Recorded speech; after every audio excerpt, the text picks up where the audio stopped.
Saya waktu itu berjanji, ya Tuhan, seandainya saya disembuhkan, saya mengalami mujizat, saya akan lebih sungguh-sungguh lagi mencari Tuhan. Saya kan cuma diajar untuk mempercayai Khalik Pencipta gitu. Tapi kan saya tidak pernah merasakan begitu loh. Hanya diajarkan pokoknya kamu tuh mesti percaya begitu. Tetapi kita juga tidak bisa menyalahkan kalau ada orang yang memantang makanan saja tetapi dia boleh minum. Nanti dia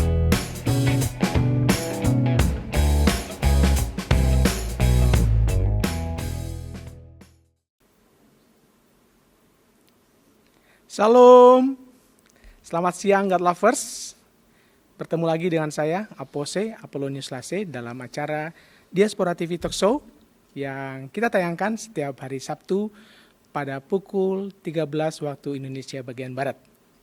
Hari ini kita mengadakan talk show spesial. Kenapa spesial? Karena kita akan mengetengahkan sebuah topik yang cukup menarik karena kita sedang dalam suasana melaksanakan puasa, terutama bagi saudara-saudara kita Muslim.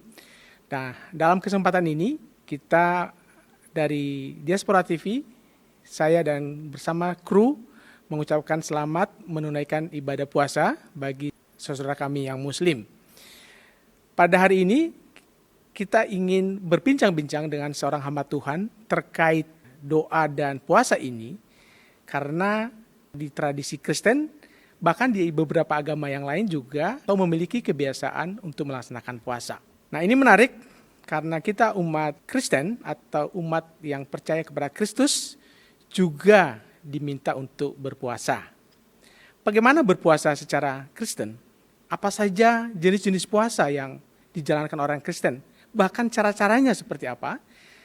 Kita sudah menghadirkan di studio Diaspora TV seorang hamba Tuhan yang tentunya kompeten dalam menjawab terkait puasa ala Kristen ini. Langsung saja kita sambut Pak Andreas Sustono. Selamat siang Pak Andreas. Shalom. Shalom, apa kabar Pak? Sehat, puji Tuhan, terima kasih. Sebelum kita mulai acara kita berdoa dulu ya Pak. Baik.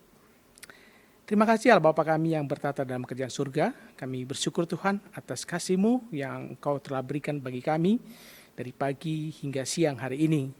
Terima kasih Tuhan atas kesempatan yang Engkau berikan, di mana hamba-Mu Engkau kirimkan di tempat ini, di studio Diaspora TV, untuk berbincang-bincang tentang hidup, tentang puasa, dan juga doa dalam tradisi kekristenan kami.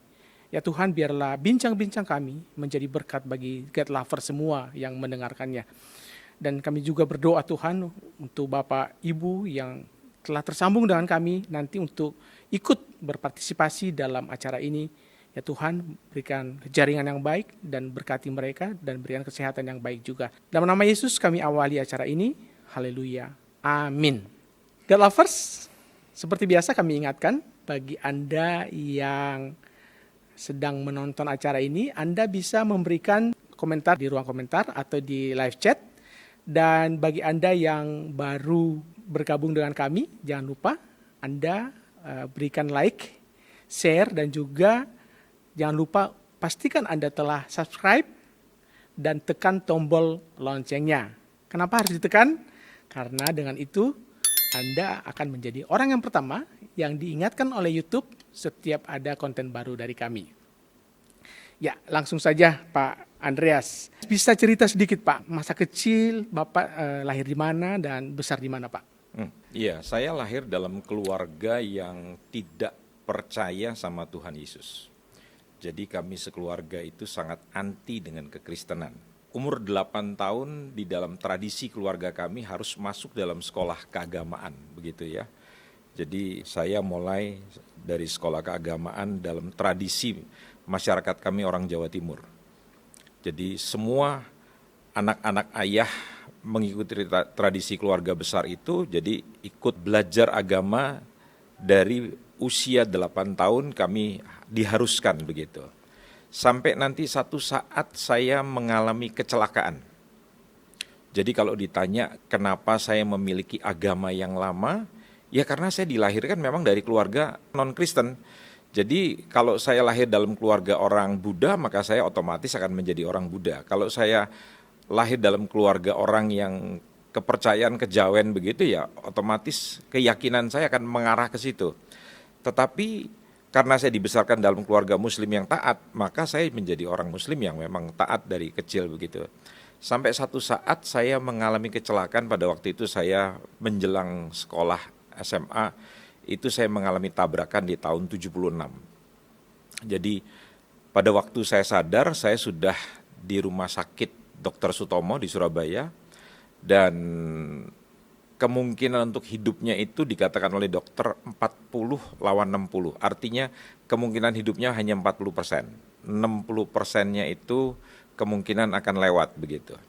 Tetapi saya waktu itu berjanji, ya Tuhan, seandainya saya disembuhkan, saya mengalami mujizat, saya akan lebih sungguh-sungguh lagi mencari Tuhan.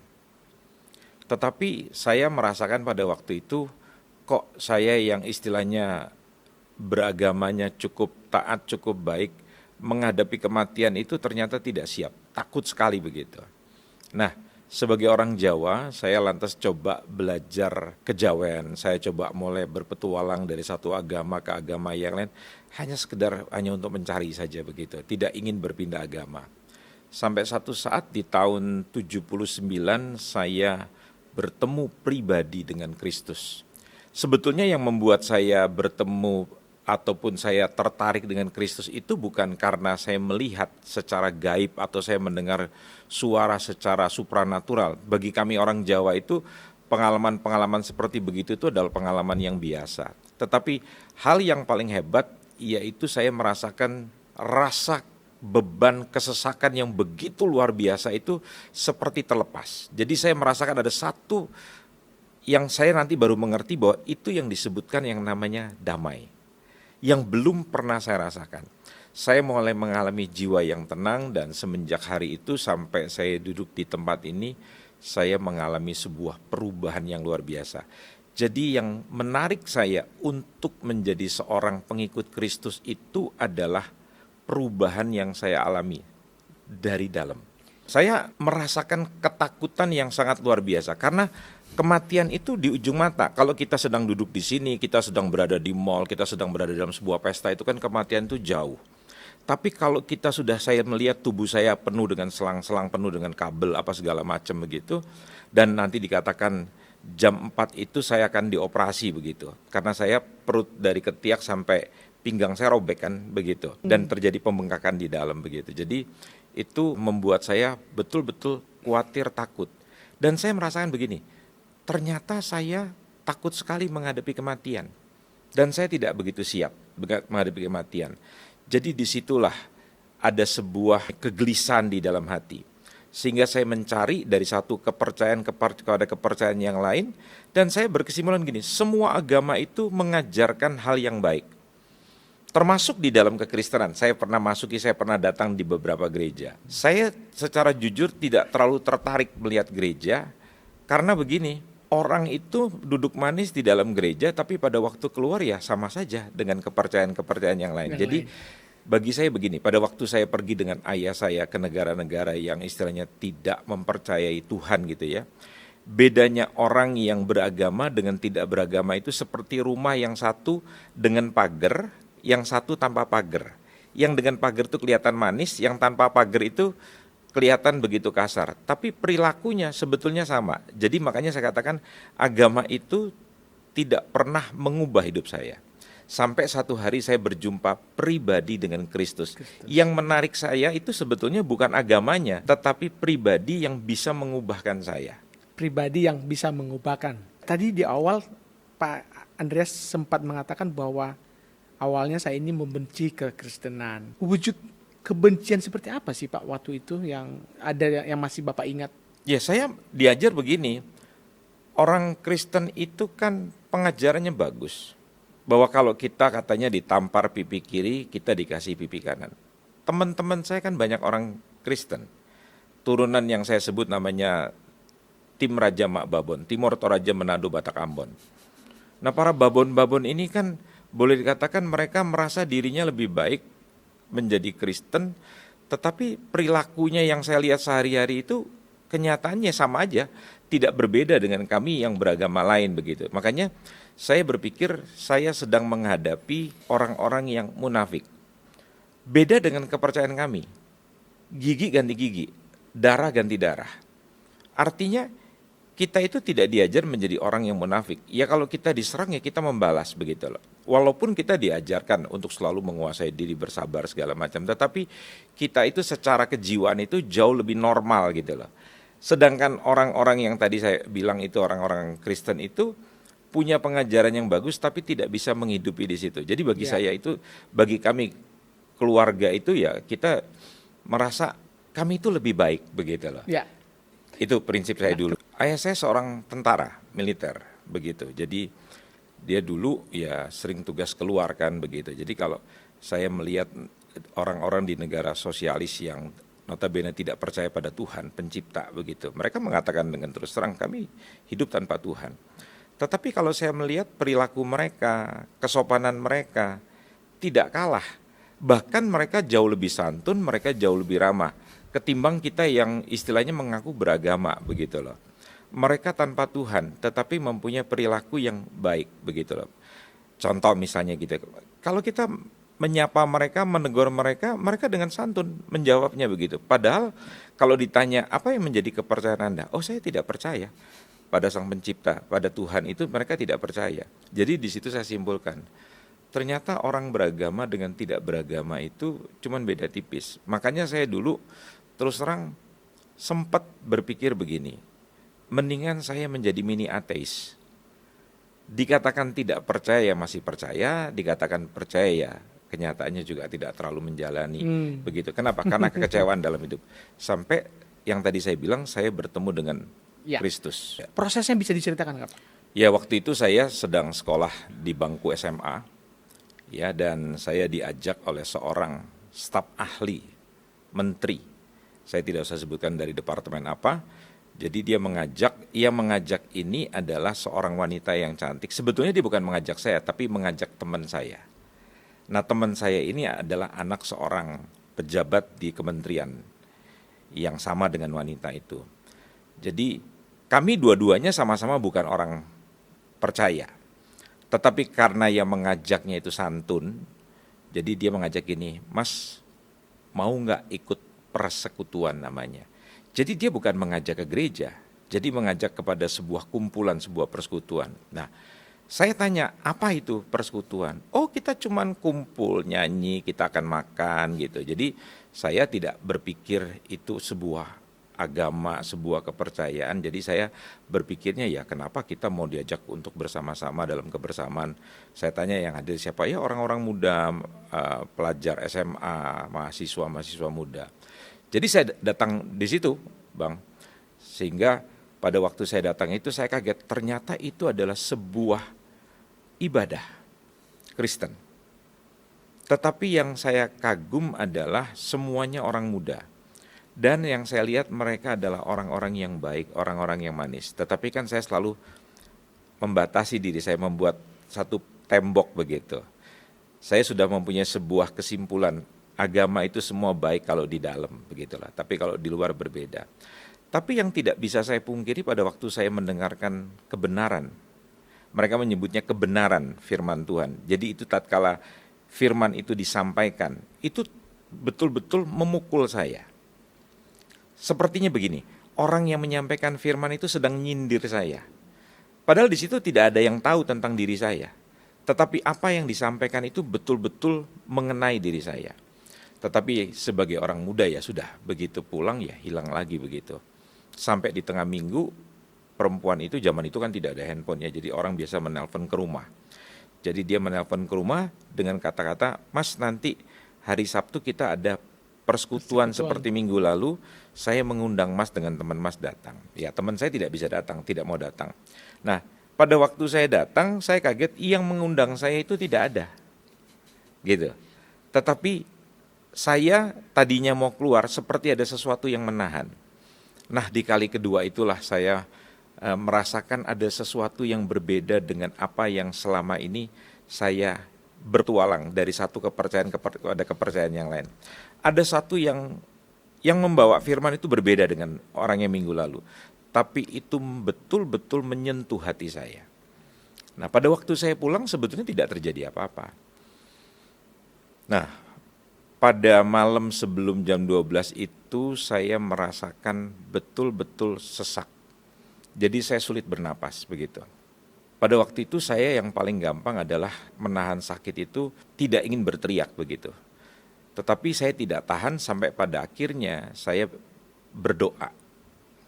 Pada saat saya berdoa itu, saya mendengar suara gaib. Akulah Tuhan. Saya lantas pada waktu mendengar itu dan saya melihat bayangan begitu, kalau saya anggap itu bayangan begitu. Saya kenal bayangan itu. Tetapi sekali lagi saya katakan bahwa orang Jawa itu tidak terpengaruh dengan hal seperti itu. Sampai saya bilang begini, ya Tuhan, saya mencari Engkau dari kepercayaan yang satu kepada kepercayaan yang lain. Tetapi saya tidak pernah menjumpai. Tetapi kalau memang Tuhan itu ada, saya ingin sekali merasakan. Saya kan cuma diajar untuk mempercayai Khalik Pencipta gitu. Tapi kan saya tidak pernah merasakan begitu loh. Hanya diajarkan pokoknya kamu tuh mesti percaya begitu. Nah, hari itu saya merasakan satu sentuhan zaman yang tadi saya bilang saya belum pernah merasakan. Ada sesuatu yang tadi saya rasakan sesak itu tiba-tiba saya mengalami kelegaan. Di kemudian hari baru saya tahu bahwa itu yang disebut damai. Dari kejadian tahun 79 sampai dengan saya duduk di tempat ini, saya mengalami perubahan yang drastis. Kemudian ternyata pada waktu saya menerima Yesus sebagai juru selamat, sebagai Tuhan, ternyata tidak gampang buat saya. Dampaknya sangat mengerikan sekali. Saya menghadapi pengadilan keluarga, saya menghadapi pengadilan lingkungan, saya menghadapi pengadilan di mana saya bermasyarakat begitu, saya mengalami pengucilan yang luar biasa. Pada waktu saya mulai bersaksi pada keluarga, mulai adik saya satu orang ikut kepada kepercayaan saya, dia melihat perubahan saya. Itu kita betul-betul dimusuhi oleh lingkungan. Sampai satu saat di rumah saya mulai mengundang teman-teman sekedar bercerita dan mendoakan masalah mereka. Saya bukan hanya mengalami tekanan dari dalam rumah, dari orang tua saya, tetapi dari lingkungan juga. Mereka melihat saya sudah berani keluar, bersaksi. Tidak pernah di dalam kesaksian saya, Bang, menjelekkan kepercayaan saya yang lama atau kepercayaan yang lain. Karena tadi saya sudah bilang, semua agama itu mengajarkan yang baik. Tidak ada agama yang mengajarkan yang jahat. Tetapi yang merubah saya bukanlah agama Kristen. Tapi pribadi Sang Kristus itu yang menyentuh, jadi saya mengalami perjumpaan pribadi. Sehingga pada waktu saya masuk dalam pengadilan agama, pada waktu itu kami diperhadapkan kepada soal pembagian. Setelah orang tua saya meninggal, kita harus buat hukum waris begitu. Ya. Jadi saya ditanya oleh hakimnya, apa yang membuat kamu untuk meninggalkan kepercayaan kamu yang lama begitu? Saya cerita, ya perjumpaan saya pribadi dengan Kristus itu. Terus dikatakan, ya pokoknya saya mendapat ceceran yang sama lah dengan di dalam keluarga juga sama begitu. Jadi kata-kata yang tidak sedap. Saya berkata begini, kalau dulu saya jahat, dulu hidup saya tidak benar, kalau dulu saya melakukan hal-hal yang maksiat, dan kalau sekarang saya bertemu dengan Kristus, saya menjadi orang yang berhenti daripada masalah-masalah dosa saya tadi, apakah itu perbuatan daripada setan? Jadi yang merubah saya itu karena saya mengalami pengalaman pribadi. Ya. Itu saja. Jadi sehingga hakim mengatakan, ya sudah, lakum dinukum waliyadin.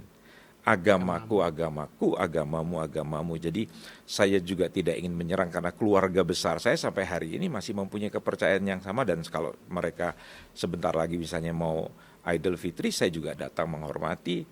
Mereka juga datang yang tadinya juga tidak mau karena saya tetap berbuat baik.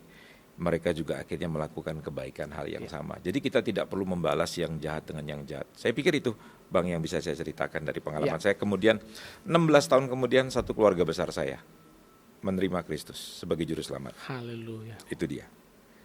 Jadi Luar biasa. kalau ditanya kenapa mereka juga bisa rame-rame ikut Tuhan, mereka melihat perubahan. Ya. Bukan karena saya mempengaruhi mereka, memaksa mereka. Tidak mungkin, mereka sudah dewasa semua. Dan salah satu adik saya yang paling keras, tapi kemudian dia bisa menerima Yesus sebagai juru selamat. Tidak pernah ada yang dipaksa dan Luar tidak pernah biasa. menjelek-jelekan.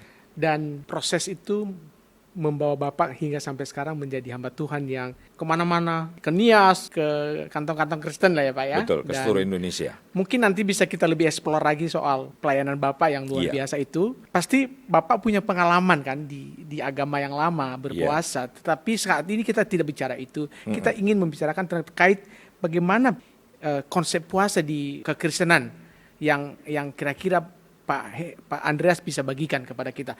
Nah, nanti juga ada beberapa orang jemaat Tuhan yang akan bersama kita, Pak Andreas. Nanti juga mungkin kita persilakan untuk bertanya-tanya ke Pak Andreas. Silakan Pak Andreas Ya. soal konsep puasa ala Kristen. Kalau kita merujuk kepada Injil Matius pasal yang ke-6, di situ sebetulnya Kristus itu mengajarkan 3 gaya hidup. Apabila kamu berdoa, apabila kamu memberi, apabila kamu berpuasa. Nah, mirisnya orang Kristen itu untuk berdoa saja susah. Berdoa itu selalu diterjemahkan kalau saya mau makan, kalau saya mau pergi kerja, kalau saya lagi dalam keadaan yang terhimpit, baru saya berdoa. Padahal doa itu kan sebetulnya kita itu berdialog, ngobrol intim dengan Sang Pencipta. Bukankah merupakan sebuah kehormatan kalau saya ini diundang, diajak ngobrol, kita ini diundang sama penguasa negara kita, sama Pak Presiden. Itu merupakan sebuah kebanggaan.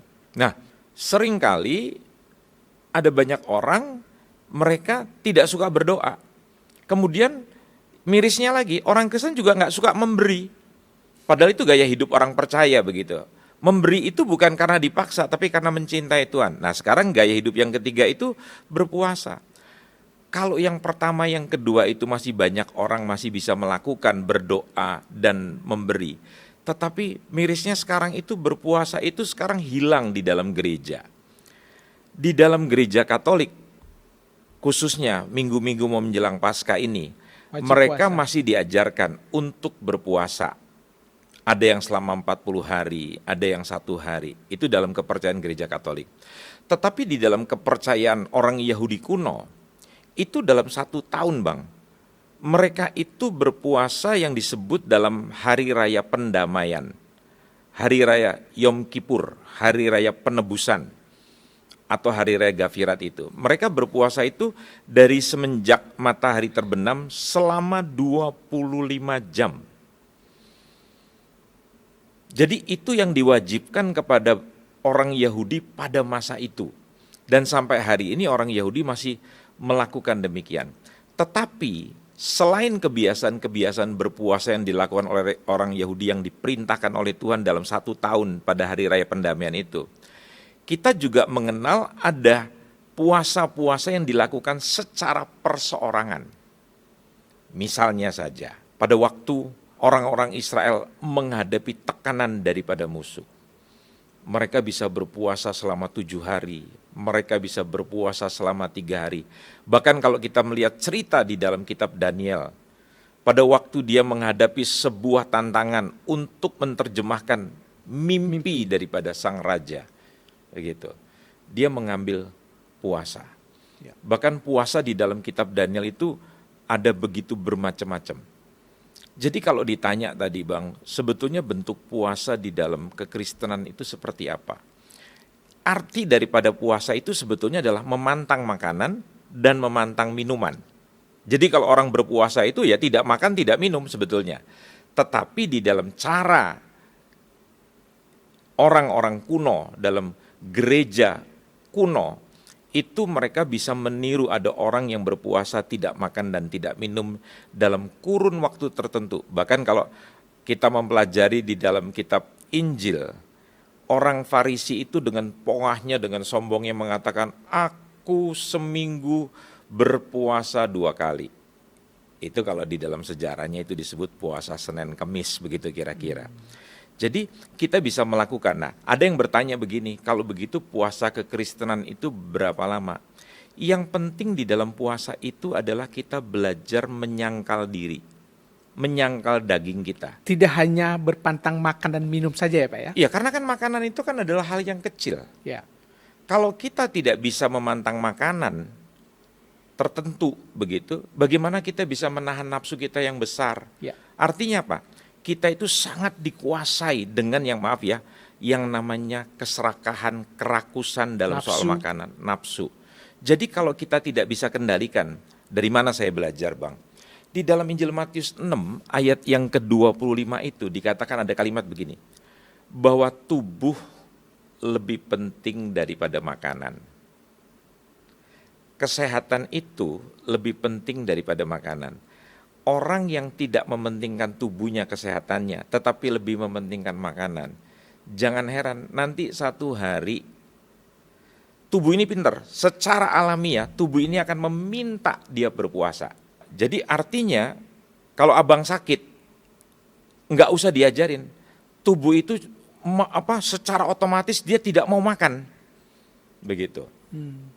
Bahkan dokter pun mengatakan begitu, ya udah untuk sementara puasa dulu ya, jangan makan ini. Contoh orang kalau gulanya tinggi, kolesterolnya tinggi, kan makan makanannya dipantang, makanan-makanan tertentu dipantang. Mau tidak mau, karena ingin hidup kan, Ya. karena ingin umur panjang. Artinya umur panjang itu tidak hanya umur panjang, tapi sehat. Mau tidak mau mesti memantang. Tapi sayang, memantangnya itu setelah ada persoalan. Iya. Dan dokter yang memerintahkan. Padahal sebetulnya puasa itu dipercayai oleh dunia pada hari ini, terutama puasa yang disebut namanya IF, intermittent fasting. Minimal puasa dari jam 8 malam sampai besok jam 12 siang Bang. Itu sangat sehat bagi pemulihan. Kenapa jam 8? Orang mesti berhenti makan jam 8 karena secara kesehatan 2 jam, nanti jam 10 malam, tubuh akan melakukan proses yang namanya detoksifikasi. Ya. Jadi kalau kita terlambat berhenti makan lewat jam 8, maka jam 10 tubuh tidak akan melakukan pembersihan racun. Itu dunia membuktikan bahwa puasa itu sangat berguna sekali secara kesehatan. Tetapi di dalam kekristenan lebih daripada itu Bang, kalau kita nanti bahas. Nah Pak Andreas, tadi dari Matius pasal 6 ayat 25 tadi kan Bapak bilang begitu penting ya, artinya kita berpantang, kita berpuasa. Mengapa di gereja Protestan dan Katolik ya, tidak seketat seperti teman-teman kita Muslim untuk berpuasa? Jadi kan sebetulnya itu salah daripada para pengajar-pengajarnya yang tidak lagi menekankan. Bukan berarti seluruh gereja Protestan itu tidak percaya dengan puasa. Saya punya teman-teman di kalangan gereja mainstream, di kalangan gereja-gereja presbiter.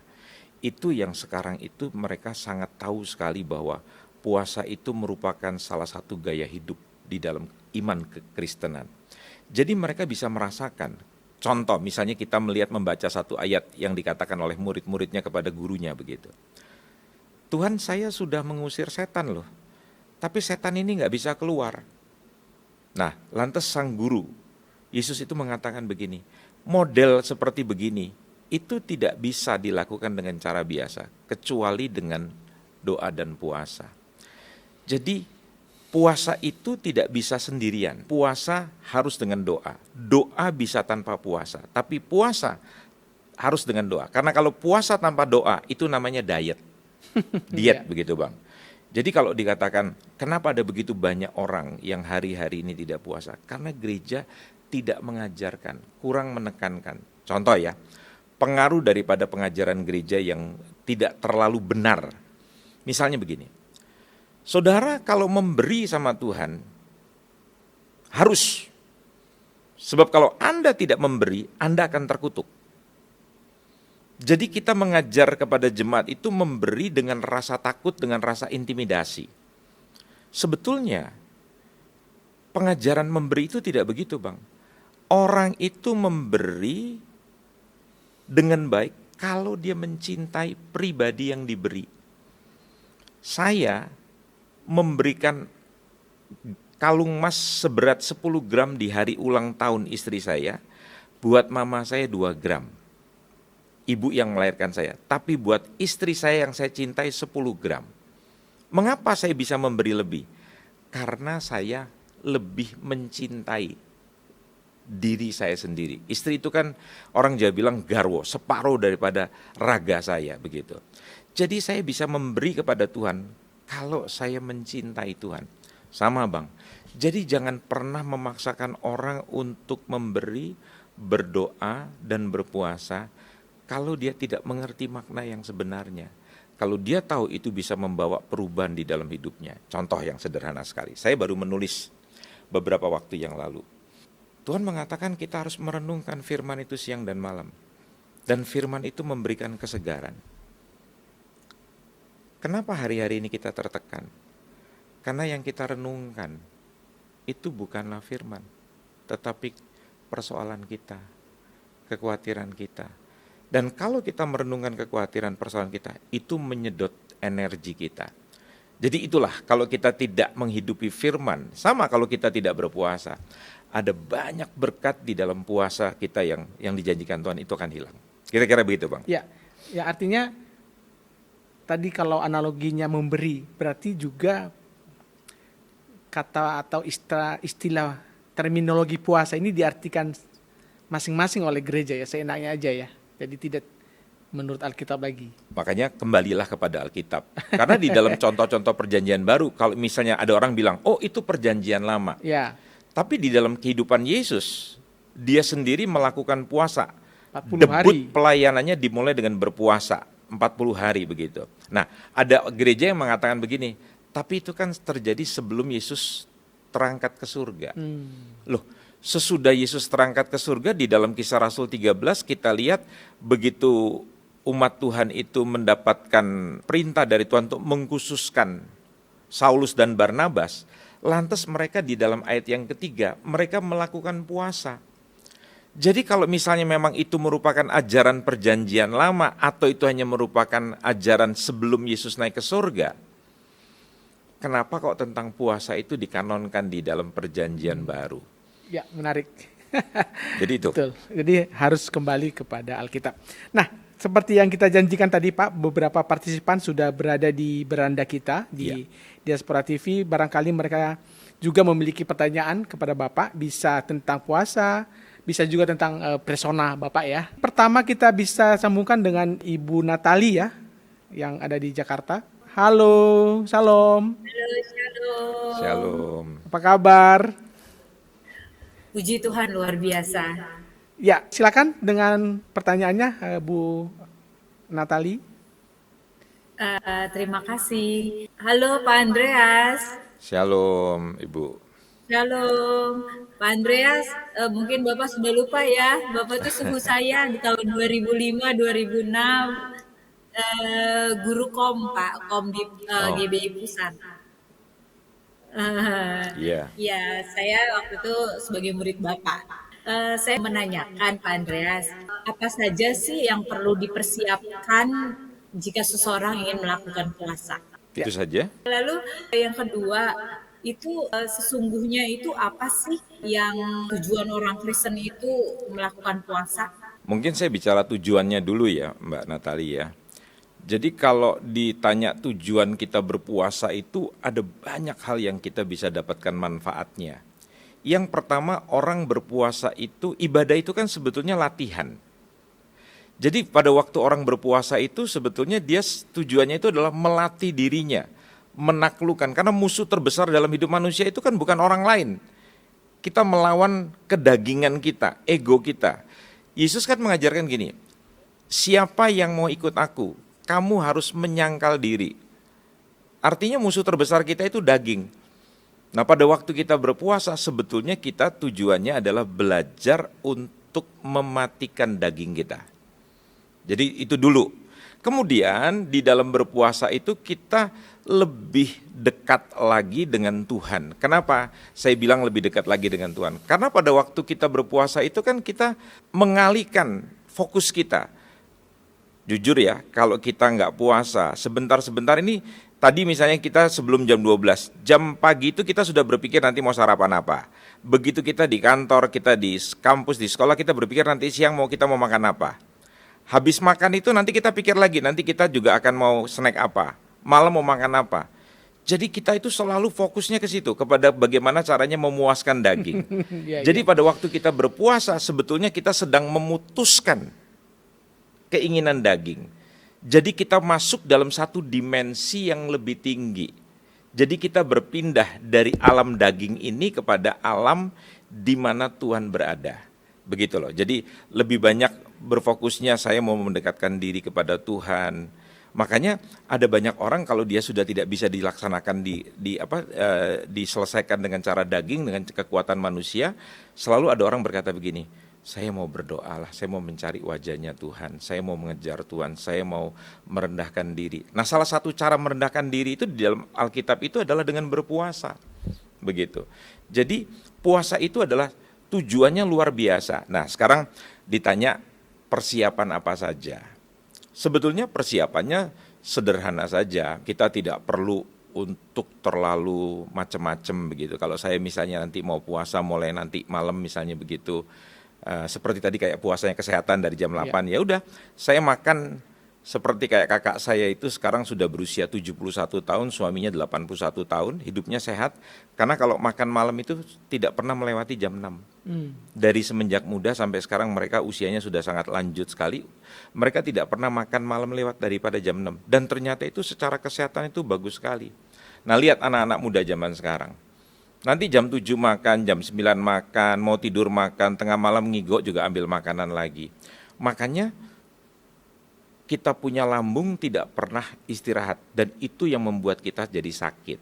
Jadi sebetulnya pada waktu ditanya kita persiapannya apa, ya sudah persiapannya itu niat bahwa saya nanti malam saya akan mulai puasa sampai besok, katakanlah misalnya seperti kayak puasa IF sampai jam 12. Atau misalnya kita mau ikut bersama-sama belajar dengan saudara-saudara kita muslim, nggak apa-apa. Tapi kita mungkin tidak makan pagi, sahur begitu. Kita makan terakhir malam begitu, nanti terus bukanya berbarengan dengan mereka. Enggak ada masalah. Bisa juga Bang, misalnya atau apa namanya tadi, kita puasanya tidak makan, hanya minum saja. Nah, saya menganjurkan biasanya para ahli kesehatan kalau kita berpuasa itu sebaiknya minum air putih. Oh, tetap boleh minum ya? Bisa minum, bisa juga tidak minum, tidak makan. Bisa juga, karena gini, kepercayaan setiap gereja itu berbeda-beda. Di dalam gereja Pentakosta, pada umumnya aliran Pentakosta, kalau berpuasa itu ya tidak makan, tidak minum. Tapi dalam gereja-gereja zaman baru sekarang ini kita lihat ada banyak orang berpuasa tetapi mereka hanya minum air putih. Jadi jangan sampai diganti, apa namanya, saya puasa tapi saya minum jus alpukat, makan es kelapa, es campur. Air putih aja ya. Itu namanya bukan puasa, ganti menu. Ganti menu. Jadi ya. inti daripada puasa itu adalah menyangkal diri. Karena kalau puasa tujuannya tidak menyangkal diri, susah sekali. Nah, ada juga di dalam perjanjian lama ayat yang mengatakan bahwa memantang makan-makan tertentu. Tadi saya hubungkan dengan kesehatan. Begitu abang punya gula tinggi, begitu abang punya kolesterol tinggi, perhatikan. Makanan yang banyak mengandung karbo, Ya.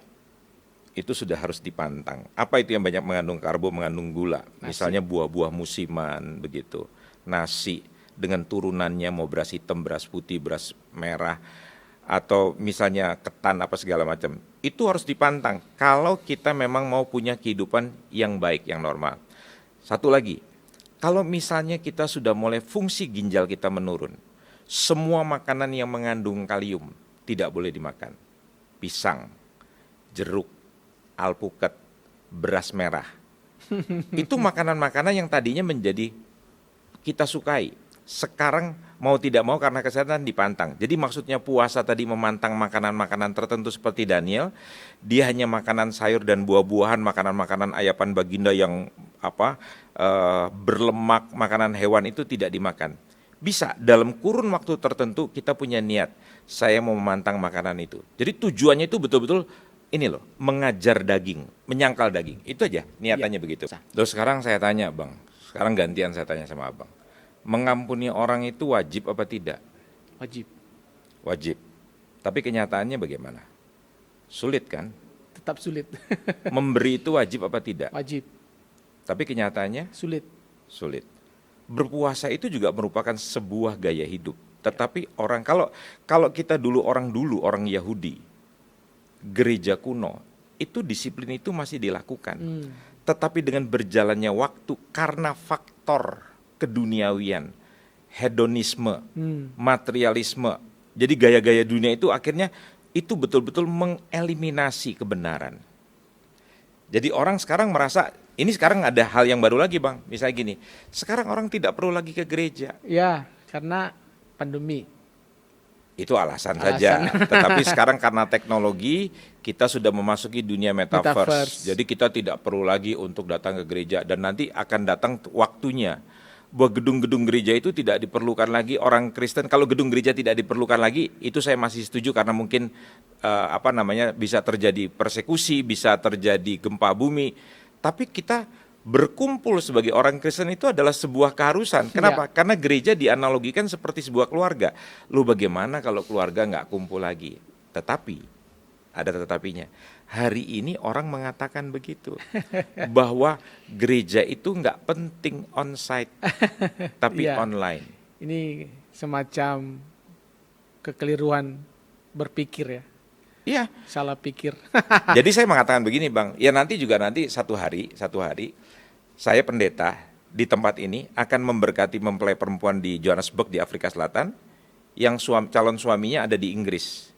Dan selama mereka, itu dimungkinkan sekarang kan, dan selama mereka menikah, mereka tidak perlu on-site berdua. Tetap aja online, supaya nanti anak yang dihasilkan adalah anak virtual. Anak yang namanya Oneline.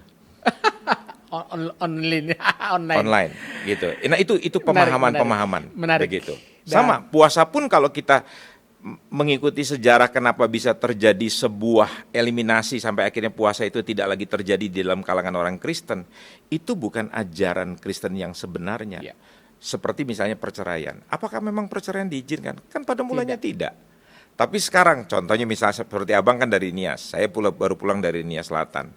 Ada banyak orang sekarang merasa sebagai seorang perempuan, kalau dia punya suami yang suaminya itu tidak punya harapan, lebih baik saya lihat ada laki-laki yang punya harapan, saya tinggalin suami ini dan saya menikah. Kalau di tren yang sekarang itu kan suami meninggalkan istri, kalau di sana istri bisa ninggalin suami. Nah itu dia, apakah itu ajaran Kristen? Kan bukan. Ya, menarik. Oke, semoga Bu Natali bisa terjawab ya apa tadi yang ditanyakan. Bu Natali masih ada di sini? Oke, terima kasih banyak Pak Andreas. Oke, terima kasih Bu Natali. Sampai ketemu lagi ya. Shalom. Shalom. Shalom. Ya, kita ke partisipan yang lain. Di ujung telepon kami ada Pak Yama dari Canberra, Australia. Selamat sore, Pak. Selamat sore, di sini udah setengah 6 sore. Oh, ya Pak ya. Selamat sore Pak. Silakan Pak Yama. Salam perkenalan Pak Pendeta Andreas dan Shalom Pak. Apose. Shalom, Ya. Pak Apose dan semua kru di Diaspora TV. Salam kenal. Saya senang sekali dapat ikut di dalam acara Diaspora TV ini. Pertanyaan yang saya ingin tanyakan ke Pak Pendeta Andreas yaitu setelah kita tahu persiapan untuk bagaimana pelaksanaan puasa, cara-caranya bagaimana dan waktunya kapan saja. Kalau kita lalu pertanyaan kedua yang mungkin bersangkutan ini di dalam Injil Matius yang tadi Pak Pendeta Andreas sebutkan di Matius 6 ayat 16 sampai 18 itu diterangkan perihal puasa. Juga di dalam Markus 2 ayat 18 sampai 22, juga di Lukas 5 ayat 33 sampai 39. Saya kira pertanyaan saya itu berhubungan dengan perihal berpuasa di Injil. Terima kasih penjelasannya Pak Pendeta Andreas. Silakan Pak Andreas. Iya. Jadi Pak Yama, pada intinya begini. Berpuasa bagi kita orang percaya itu adalah belajar untuk menyangkali daging kita. Jam berapa biasanya Bapak itu, kita semuanya itu pingin makan. Kan kita itu nggak perlu diajar, dengan otomatis begitu bangun pagi kita itu pengennya makan, Pak. Nah pada saat seperti itulah Bapak berhenti makan, mestinya makan, tidak makan. Itu kan penyangkalan, Pak. Terus siang hari, sudah nggak makan pagi, terus Bapak kan pasti mikirnya gini ya, siang hari ini waktunya saya akan balas dendam begitu. Tapi Bapak sangkali lagi, saya tidak akan makan juga begitu loh. Atau misalnya begini, Pak Yama itu punya kebiasaan makan malam, katakanlah seperti misalnya keluarga saya jam 6 sore, jam 7 paling lambat itu kita makan malam. Tapi kan nanti kira-kira jam 8, jam 9 kita seusia-usia kita gini Pak Yama masih nonton di depan TV lantas sambil snack gitu, makan makanan yang ringan-ringan gitu, lantas minum kopi atau minum teh atau gaya-gaya anak-anak sekarang ini kan kita masih sampai malam itu kan masih suka ke kafe-kafe begitu. Nah itu disangkali Pak. Kita tetap pergi ke kafe ketemu dengan teman-teman ngobrol, mereka minum kopi pakai susu, mereka minum makan snack, kita cuman minum Kopi air pahit. putih Pak. Oh. Air Itu putih kan ya? itu kan berat sekali. Nah, itu namanya Bapak sedang menyangkal diri. Nah, itu namanya kita berpuasa, Pak. Begitu. Jadi waktu Bapak melewati 1 kali, 2 kali makan, apalagi sampai 3 kali makan, apalagi sampai 3 hari, apalagi sampai 1 minggu, sesuai dengan niatannya Bapak, tidak diatur. Tetapi yang penting di situ niatan Bapak. Secara kesehatan, Pak, puasa itu makin panjang, itu makin sehat. Lucu ya? Makanya Pak, sebetulnya kalau kita menyebutnya di dalam bahasanya Bapak ini, Bapak tinggal di Australia, breakfast itu kan artinya break to fasting. Jam berapa sih sebetulnya orang-orang di Anglo-Saxon itu, orang-orang Barat itu biasanya makan itu yang normal dari zaman dulu, zaman orang tua kita zaman dulu itu Pak. Itu mereka makan itu pada sore hari, dan habis makan malam itu mereka berhenti. Nah sepanjang malam sampai besok pagi itu mereka betul-betul berhenti. Makanya pada waktu mereka mulai buka puasa pagi jam 8 itu yang disebut break, berhenti to fasting, berhenti puasa. Kalau kita kan enggak. Masih habis makan malam, jam 11 masih makan, jam 12 masih makan, nanti tengah malam ngigo kita masih Camilan? cemilan apa segala macam. Terus kok pagi-pagi kita bilang, oh saya breakfast. Begitu. Jadi kalau kita betul-betul menyebut breakfast itu minimal mesti 12 jam. Jadi jam 8 sampai dengan jam 8 pagi itu baru kita bisa mengatakan saya berhenti puasa. Tapi kalau kurang dari situ jangan nyebut kita berhenti puasa. Jadi gitu Pak Yama, kira-kira Pak masukan Yama, dari saya. begitu tadi penjelasan dari Pak Andreas. Mudah-mudahan bisa menjawab ya Pak Yama. Terima kasih Pak Andreas, penjelasannya sangat interesting sekali bagi kami. Nah, cara kita orang Kristen berpuasa. Ya, jadi Terima kasih Bapak sekali, Pak. Bapak mesti belajar itu di jam-jam di mana Bapak harus makan, sudah terpola kan Pak dari muda, jam berapa akan makan, tiba-tiba sekarang Bapak mesti berhenti dulu. Sama sekali tidak makan, dan terus Bapak mulai menyangkali biasanya minum kopi pakai gula, sekarang minum air putih, biasanya Bapak ngetes, sekarang Bapak minum air putih. Jangan ditanya secara kesehatan Pak, secara kesehatan sudah dibuktikan bahwa itu sangat sehat sekali. Karena kalau kita sakit nanti tubuh secara alamiah, tubuh ini pinter, dia akan memulihkan dengan cara apa? Dia nggak mau dikasih makan. Artinya apa? Tubuh secara alamiah dia minta puasa. Iya. Begitu. Baik, terima kasih Pak Yama yang sudah jauh-jauh dari Canberra. Terima kasih Pak Andreas. Sampai ketemu lagi ya Pak, salam. Salam. Ya, ada satu lagi partisipan kita, ada dari Pak Timothy Samroni. Selamat siang Pak Timothy. Salam Pak Timothy. Ya, selamat sore Pak Andreas. Selamat sore. Silakan Pak Timothy. Puji Tuhan. Ya. Mengenai jenis-jenis puasa Pak Andreas. Iya. Kalau di Muslim kan itu waktunya mulai dari subuh sampai maghrib ya Pak ya. Kemudian jenisnya tidak makan, tidak minum ya Pak. Mm-mm. Kemudian ada juga kalau kita melihat di umat Katolik itu ada yang menjalankan puasa tidak makan daging gitu ya, Mm-mm. daging. Nah itu kapan saatnya kita mau memilih jenis-jenis puasa itu dan sebaiknya itu berapa waktunya berapa lama ya Pak Andreas? Itu dulu Pak, nanti kami ada lagi pertanyaan Pak. Ya, Baik. silakan Pak Andreas, langsung Iya. aja.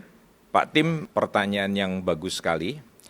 Jadi kalau ditanya berapa lama, di dalam Alkitab itu tidak ada sebuah benang merah keharusan berapa lama, tergantung dari kebutuhan. Saya beri contoh konkret saja Pak. Ya. Pada waktu di dalam peristiwa di Nineve, Yunus itu, mereka memerintahkan bukan saja kepada penduduk, tetapi kepada binatang. Itu tidak makan, tidak minum dalam satu kurun waktu. Bapak bisa periksa di dalam kitab Nabi Yunus pasal yang ketiga ayat yang kelima. Orang Nineve percaya kepada Allah, lalu mereka mengumumkan puasa dan mereka baik orang dewasa maupun anak-anak mengenakan kain kabung. Jadi puasa di dalam pada zaman penduduk Nineve ini yang mendapatkan sebuah firman yang bahwa mereka akan dimusnahkan, mereka merendahkan diri. Jadi berpuasa tadi saya sudah sebutkan Pak. Puasa itu selain adalah menyangkal daging kita, menyangkal diri kita, itu adalah cara lain untuk kita merendahkan diri di hadapan Tuhan. Kita sedang menyatakan bahwa saya tidak mampu dengan kekuatan saya sendiri, saya membutuhkan pertolongan Tuhan. Nah, berapa lamanya itu tergantung Pak, kebutuhan Bapak. Saya beri contoh, pada waktu saya berada di sebuah negara, saya melihat satu keluarga, suami istri dengan dua anaknya, dengan satu anggota keluarga. Mereka sudah berada di sebuah tempat doa. Dan mereka sudah berpuasa pada waktu itu hari yang ke-11. Saya bertanya pada sang kepala keluarga, apa yang sedang terjadi pada keluarga Bapak? Lantas dia menunjukkan istrinya. Istrinya itu tidak bisa berdiri. Jangankan berdiri, duduk saja itu mesti ditopang, mesti ada orang yang memegangnya. Jadi sepertinya tubuh itu tanpa tulang. Jadi sangat lemah sekali. Jadi dia pokoknya tidak berdaya kalau tidak ada yang menopang. Nah kemudian keluarga ini mulai dari sakit penyakit istrinya mulai mempercayai Kristus. Dan mereka mulai mencari Tuhan dengan serius, mereka mulai berdoa, terus mereka mulai mendengar firman tentang puasa, maka mereka sepakat satu keluarga berpuasa. Saya tanya, berapa lama kalian akan berpuasa? Mereka jawab, belum tahu sampai istri saya disembuhkan. Nah saya tanya, selama 11 hari ini apa yang terjadi pada ibu? Istri Bapak, dia bilang gini, hari pertama kami bawa ke bukit doa ini Pak, istri saya ya terbaring lemah, gak bisa apa-apa. Duduk tuh karena kami angkat, kami pegang. Sekarang Bapak lihat dia bisa duduk tanpa kami topang.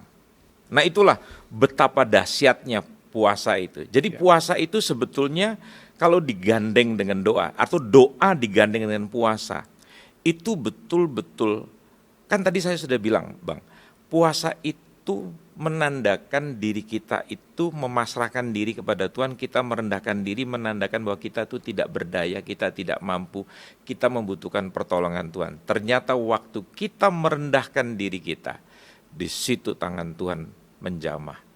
Ya. Jadi jangan dibilang puasa itu nggak ada faedahnya. Kalau puasa itu nggak ada faedahnya, saya lebih suka nggak usah mengajarkan. Begitu. Puasa itu ada faedahnya. Pak. Ya. Begitu Pak Pak Timotius. Tim, Ya, tadi yang disampaikan oleh Pak Andreas bahwa kalau kita lihat kan gini Pak Andreas, ada puasa biasa, ada puasa penuh, ada puasa sebagian katanya ya. Nah, kita lihat kan di kalau kita Musa pernah berpuasa 40 hari 40 malam, puasa Daud itu ada yang tidak makan semalaman gitu ya. Puasa Elia ada 40 hari 40 malam, puasa Esther 3 hari 3 malam, puasa Ayub 7 hari. 7 malam, puasa Daniel 10 hari tadi Bapak sampaikan, puasa Yunus 3 hari 3 malam, dan puasa Niniwe tadi itu 40 hari 40 malam. Iya. Nah, Pak Timo, tadi ada pertanyaan lagi Pak Tim yang katanya mau disampaikan Ya, lagi. Silakan Pak Tim.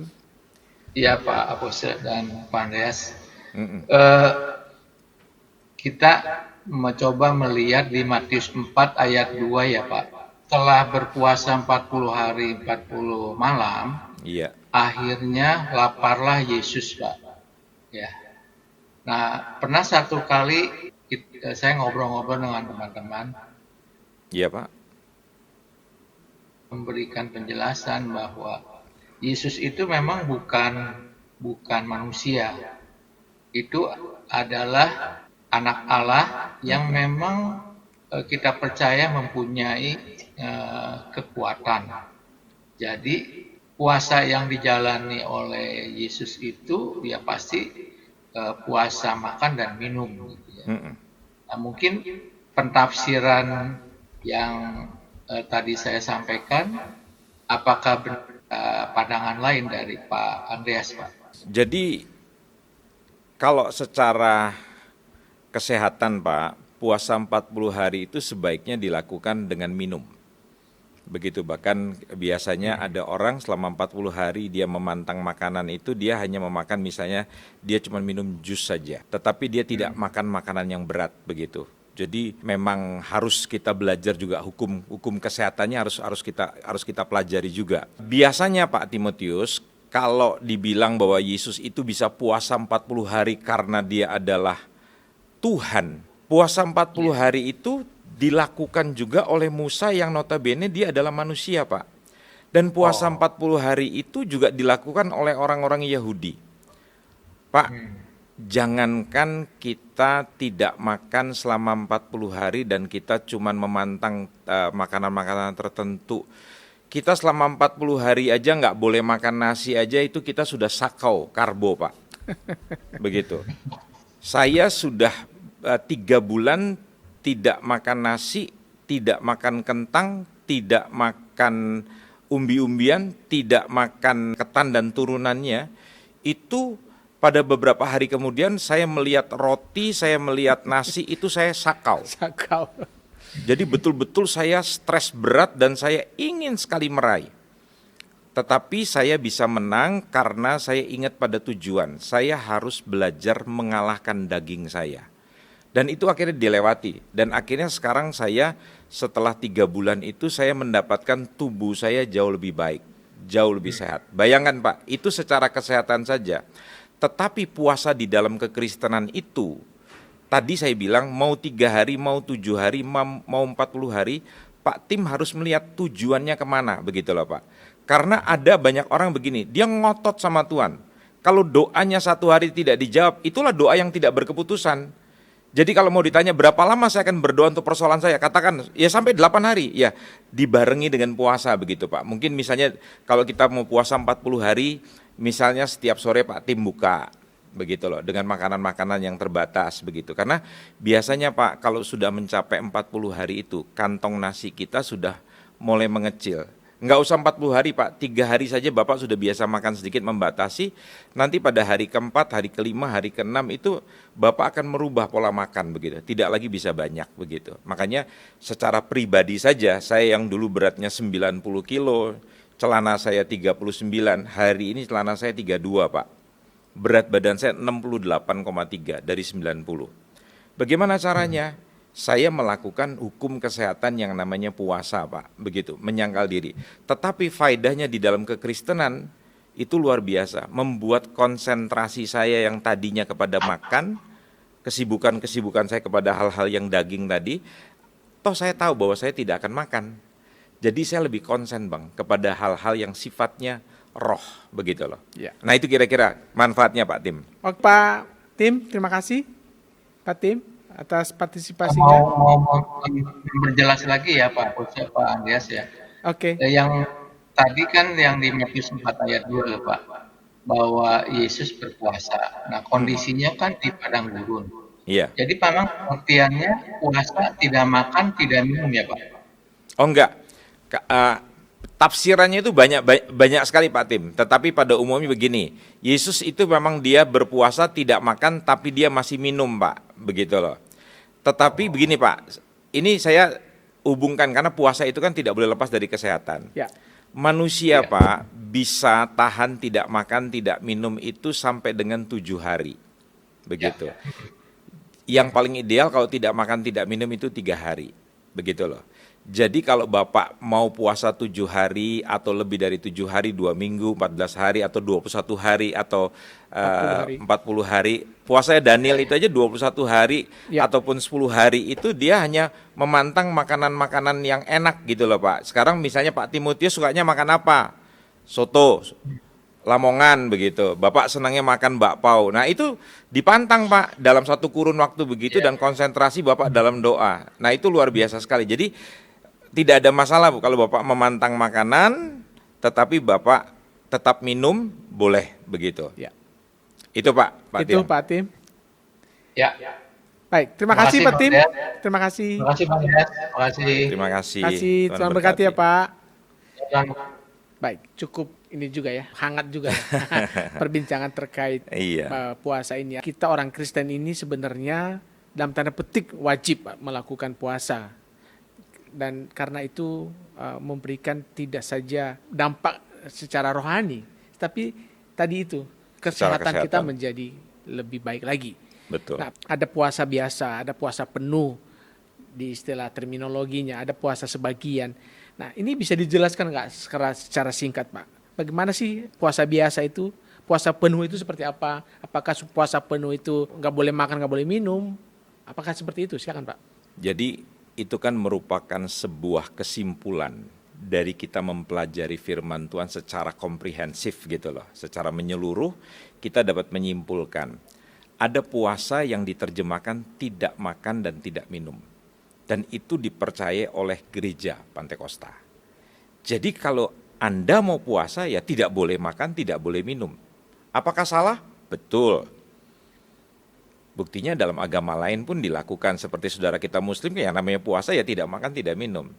Tetapi kita juga tidak bisa menyalahkan kalau ada orang yang memantang makanan saja tetapi dia boleh minum. Tadi dianjurkan secara kesehatan ya cukup minum air putih atau air teh begitu ya. Jadi namanya juga mau menyangkal diri. Jadi inti puasa itu adalah penyangkalan diri, bukan puasa tapi ganti menu. Saya ya oke nggak makan tapi saya minum es campur, saya minum es kelapa muda begitu ya. Berarti kan tujuan puasanya yaitu tentang penyangkalan diri tidak terjadi. Terus di dalam berpuasa itu betul-betul kita merendahkan diri. Apa arti merendahkan diri? Tadi saya bilang kita memasrahkan diri kepada Tuhan dengan kekuatan kita sendiri itu tidak mampu. Buktinya apa? Sakit saya tidak ada obatnya. Persoalan saya tidak ada jalan keluarnya. Ya mau tidak mau ya saya mesti berpuasa. Nah, terus kalau ada istilah tadi Abang mengatakan puasa setengah begitu. Ya itu artinya di dalam Alkitab itu ada orang yang cuman tidak makan, tidak minum. Ada juga puasa yang dikatakan syarat-syarat tertentu. Misalnya apa? Ada orang yang berpuasa tapi tidak bicara. Jadi selama 3 minggu katakan, selama 10 hari, selama sebulan. Saya puasa bicara. Jadi ada puasa di dalam Alkitab yang dikatakan puasa menahan bicara. Kalau orang dibilang nggak boleh makan, dia masih bisa tahan. Nggak boleh minum, dia bisa tahan. Tapi kalau nggak bicara, nggak usah 10 hari. 1 hari saja nggak bicara. Itu susah, karena kita sudah terbiasa. Orang bicara 1 kata, kita 10 kata. Nah itu di dalam pengertian kekristenan itu juga termasuk puasa, penyangkalan diri. Mestinya saya menjawab pertanyaan orang itu, tapi saya memilih diam. Itu adalah bagian daripada puasa. Nambah lagi pengetahuan kita bahwa puasa itu tidak sebatas pantang makanan, tapi bisa juga pantang dari kebiasaan-kebiasaan yang kurang baik. Betul. Kita harus belajar memantang begitu. Misalnya juga tadi yang saya bilang Bang, makanan-makanan yang kita suka, kita tidak makan. Jadi kita ini kan tidak, generasi sekarang kan tidak suka makan sayur. Yes. Dipaksa untuk makan sayur, tidak boleh makan daging, makan ikan, makan yang manis-manis. itu adalah penyangkalan diri, dan itu merupakan bisa dijadikan acara puasa di dalam kekristenan. Ya, baik Pak Andreas, di dalam perjalanan pelayanan Bapak ke mana-mana ini, tadi Bapak bilang ke Nias, ya, bagaimana Bapak juga mengajarkan sebuah pengajaran terkait puasa ini, Pak? Jadi kalau saya pergi kemana-mana itu tujuannya adalah karena beberapa tahun yang lalu pada zaman pemerintahan Pak SBY, Pak Menteri Sosial pada saat itu mengatakan kepada kita komunitas Kristen, ayo tolong keluarga-keluarga Kristen di kantong-kantong Kristen yang hidup dalam keadaan yang sangat menyedihkan. Pada waktu itu kami bertanya, di mana Pak? Lantas ditunjukkanlah beberapa tempat, salah satunya adalah di NTT. Bagaimana bentuknya? Anak-anak yang lahir kekurangan gizi. Jadi perutnya busung lapar, mereka stunting, mereka jadi lamban dalam berpikir. Itu sebabnya saya pergi ke sana itu Bang. Tujuannya adalah untuk memberi makan pada mereka. Tetapi tidak mungkin bisa memberi makan pada mereka karena ekonomi mereka dalam keadaan yang tidak mampu. Menolong orang tuanya itu pekerjaan yang berat. Kenapa? Karena mereka sudah besar dalam sebuah budaya yang santai, yang terbelakang, yang malas. Jadi kita rebut anak-anaknya saja. Dalam arti kata kita menolong anak-anaknya saja dengan cara kita mengambil mereka, memindahkan mereka ke rumah yang lebih baik untuk mereka dididik, mereka diberi makan, diasuh dengan cara yang baik, diberi pendidikan yang baik.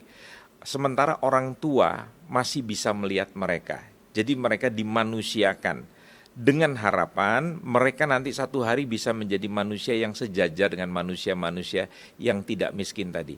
Itu adalah pekerjaan gereja yang paling utama. Tapi kan hari-hari ini gereja tidak melakukan hal yang demikian. Sehingga kita lihat Indonesia sudah merdeka sekian tahun, gereja sudah ada di Indonesia sekian lama, tetapi kemiskinan itu terjadi.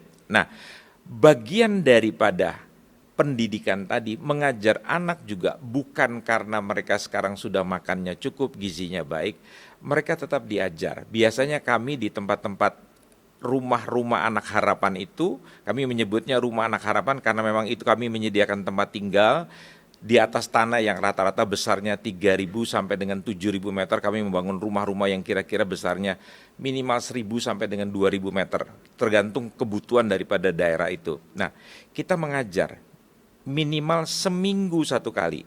Jadi anak-anak dididik. Yuk kita belajar dalam 1 minggu, kita berhenti makan 1 hari. Biasanya nanti pada hari Jumat malam, mereka berhenti makan jam 8 sampai besok nanti jam 12 mestinya tank itu daging kita sudah terbiasa, pasti makan. Kita lewatkan 1 jam, jam 1 mereka baru makan. Jadi mereka diajar.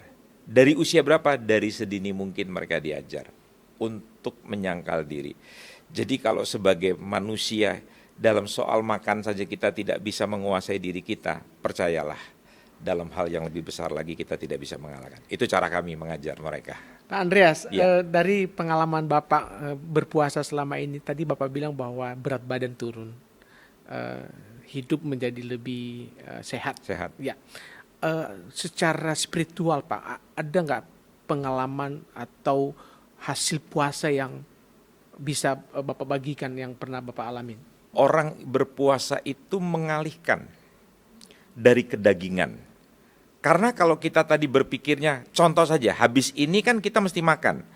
Pasti sebagai pria akan berpikir gini, saya punya uang, saya nanti mau makan di mana? Atau saya mau pergi mengajak anak-anak mantu saya untuk mau pergi kemana? Itu kan orientasi kita ke situ. Tetapi karena saya berpikir hari ini saya tidak makan, berarti kan saya bisa lebih fokus pada Tuhan. Jadi saya lebih banyak membaca firman, saya lebih bisa banyak berdoa. Keintiman dengan Tuhan itu membawa sebuah kedekatan. Dan kedekatan itu membawa sebuah pengalaman yang berbeda. Saya bisa mendapatkan sebuah pengalaman-pengalaman yang belum pernah saya alami. Jadi kalau ditanya puasa itu apakah ada faedah, bukan hanya secara kesehatan, tetapi tadi saya lupa menjelaskan, kalau di dalam Alkitab itu kita bisa lihat Bang, puasa itu bisa menggerakkan Tuhan. agar menolong kita. Kenapa menggerakkan Tuhan? Loh, karena kita sudah menyatakan pada dia bahwa saya ini nggak berdaya. Kan pemazmur mengatakan, Tuhan itu dekat kepada orang yang hatinya remuk. Nah, saya udah remuk, udah hancur, saya udah nggak berdaya lagi. Kalau kita masih berdaya, kita masih berpikir gini, saya masih punya uang, saya masih bisa pergi ke rumah sakit, asuransi saya menjamin. Tapi kalau dokter sudah give up, dokter bilangnya apa? Bapak jangan makan ini, jangan makan itu, jangan makan ini, mesti mantang ini. Itu kan sebetulnya bagian daripada puasa. Sebetulnya kita dipaksa untuk mau bukan hanya puasa, tetapi kita pasrah sama Tuhan. Di saat disitulah kita baru merasakan bahwa Tuhan itu bisa menolong kita. Itu makna puasa. Yes. Baik Pak Andreas, kita sudah tiba di akhir acara dan kami dari Diaspora TV, seluruh kru mengucapkan terima kasih Pak Andreas atas kesempatannya karena kami tahu Bapak sangat sibuk dan puji Tuhan hari ini ada kesempatan. Terima kasih Pak Andreas. Saya yang berterima kasih karena sudah diundang ke Diaspora TV dan bisa menjadi berkat bagi banyak orang. Baik, terima kasih. God Lovers, demikian tadi bincang-bincang kita dengan Pak Andreas Sustono. Dan semoga apa yang kita perbincangkan bisa menjadi berkat bagi God Lovers semua. Dan kami percaya bahwa puasa dan doa ini dua hal yang tidak boleh dipisahkan.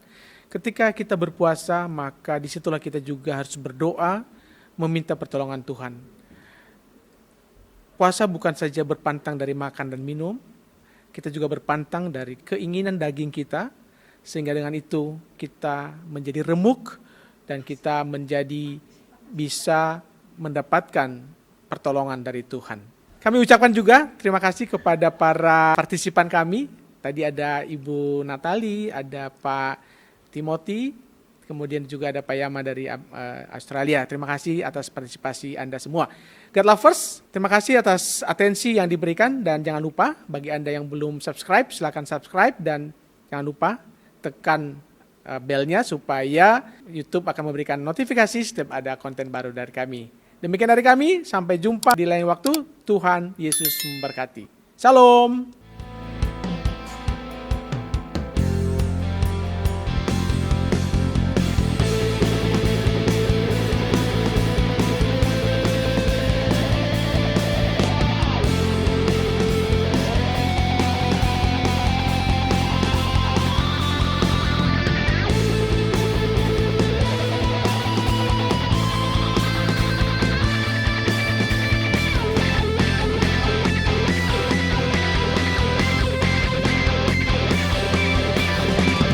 Tuhan kaulah harapanku, Tuhan kaulah penolongku.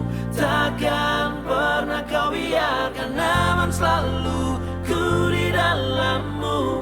Walau badai datang menghadang, bukit-bukit pun bergoncang, takkan pernah kau biarkan Yesus engkau segalanya bagiku. Tuhan kaulah harapanku,